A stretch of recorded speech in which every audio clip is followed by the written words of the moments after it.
सभी को नमस्कार। बिहार विधानसभा चुनाव 2025 जो भी चल रहा है उसमें कई सारे सवाल उठ रहे हैं और कई सारी चीज़ें नेता आपके सामने रख रहे हैं। उसमें से एक महत्वपूर्ण चीज़ ये भी कि महागठबंधन जिसमें Congress, RJD, VIP party, Mukesh Sahani वाली शामिल है मुख्य रूप से, उसकी ओर से मुख्यमंत्री पद के उम्मीदवार तेजस्वी यादव हैं। तो सबसे बड़ा सवाल यही उठता है, क्या अगर तेजस्वी यादव बिहार के मुख्यमंत्री बनते हैं तो क्या वो बिहार की जनता के हित को प्राथमिकता देंगे? क्या वो बिहार के जन कल्याण को प्राथमिकता देंगे? क्योंकि ये सवाल इसलिए जरूरी है क्योंकि उनकी जो पारिवारिक पृष्ठभूमि रही है, यानी कि आरजेडी की, तेजस्वी यादव के परिवार की, क्योंकि उनके पिता लालू प्रसाद यादव और उनकी पार्टी आरजेडी के राष्ट्रीय अध्यक्ष भी हैं, जो वो खुद सबसे बड़े भ्रष्टाचारी हैं बिहार के। इन्होंने चारा घोटाला किया, नौकरी के बदले ज़मीन घोटाला किया और भी कई कई मुकदमों में फंसे हुए हैं जिसकी सुनवाइयाँ चल रही हैं, ज़मानत पर हैं और अदालत उन्हें सज़ा भी सुना की है, जिस वजह से वो खुद चुनाव भी नहीं लड़ सकते हैं। तो जिसके पिता खुद बिहार के सबसे बड़े भ्रष्टाचारी हों, जिन्होंने बिहार को सबसे ज़्यादा लूटा हो, ऐसे व्यक्ति का बेटा और ऐसी पार्टी का नेता जिसके राष्ट्रीय अध्यक्ष लालू यादव हैं, सबसे बड़े लुटेरे बिहार के, तो क्या उनके रहते हुए तेजस्वी यादव बिहार की जनता का कल्याण प्राथमिकता से कर पाएंगे? क्योंकि उनका सारा ध्यान तो पिता की सहूलियत में, पिता को जमानत दिलाने में, पिता को ऐशो आराम पहुंचाने में लगा रहेगा, उनके घोटालों को छुपाने में लगा रहेगा।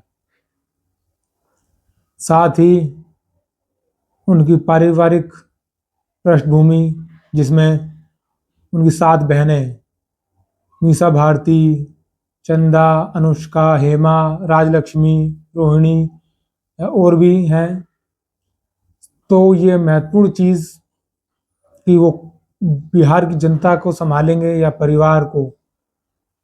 उनका ध्यान बहनों के परिवार को समृद्ध करने में, बहनों को समृद्ध करने में ही लगा रहेगा, तो कहाँ बिहार की जनता पर ध्यान दे पाएंगे? अपनी बहनों में कुछ बांटने के बाद बचेगा तभी तो वो बिहार की जनता में बांट पाएंगे। क्योंकि उसका एक उदाहरण भी आप देखिए, उनकी बहन मीसा भारती लोकसभा चुनाव हारती हैं तो पार्टी उन्हें राज्यसभा भेज देती है। तो क्या आरजेडी के पास कोई ज़मीनी स्तर के और नेता नहीं बचे थे इन्हें राज्यसभा भेजा जाए? लेकिन नहीं, वो लालू प्रसाद की बेटी हैं, तेजस्वी की बहन है, तो परिवार के सदस्यों को राज्यसभा भेज दिया।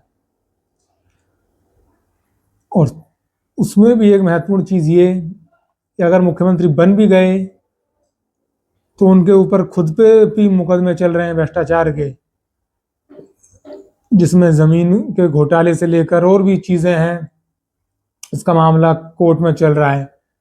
जैसा वो कहते भी रहते हैं कि भाजपा सरकार ईडी सीबीआई के माध्यम से उनके पीछे पड़ी है। मुख्यमंत्री बनने के बाद ईडी सीबीआई उन्हें गिरफ्तार करती है, मुकदमे चलते हैं, तो कुर्सी छोड़नी पड़ेगी। तो फिर कौन बिहार का हित करेगा? छोड़ेंगे तो उनके परिवार से मुख्यमंत्री बनेगा, जाहिर सी बात है। उनकी सबसे संभावना उनकी बहन मीसा भारती, तेज प्रताप को तो उन्होंने बाहर निकाल ही दिया खतरा समझकर। मीसा भारती मुख्यमंत्री बनेंगी, उनका ध्यान अपने भाई को छुड़ाने पर, जमानत पर और धन अन्य संसाधन जुटाने पर रहेगा, ना कि बिहार की जनता के कल्याण पर।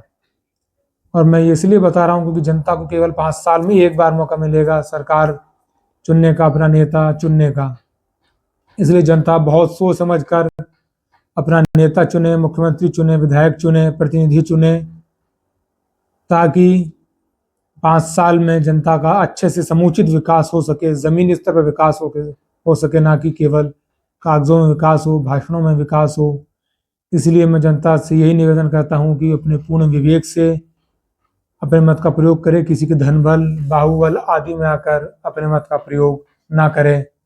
यही मेरा जनता से निवेदन है, ताकि जनता का भविष्य उज्जवल हो, बच्चों का भविष्य उज्जवल हो, बिहार का भविष्य उज्जवल हो, बिहार विकास के नए कीर्तिमान छुए।